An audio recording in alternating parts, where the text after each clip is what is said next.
Welcome to Prairie Ballistics. My name is Gary.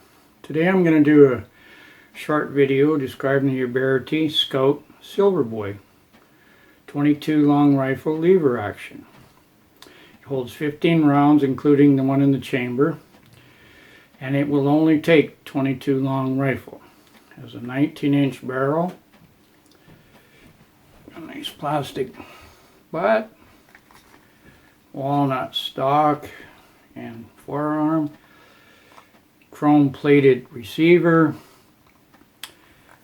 set up for a weaver scope mount on the top.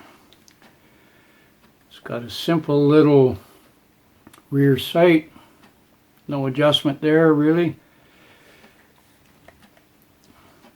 Front sight, you can see a little set screw there for adjustment on the windage. Got nice smooth action.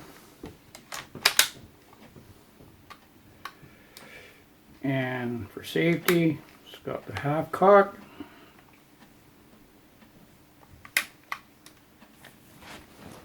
Beautiful little rifle. I can't attest to the accuracy of this rifle because I've never fired it.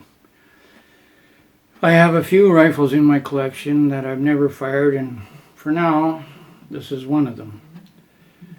Thanks for watching. I hope you liked the video. Catch you on the next one.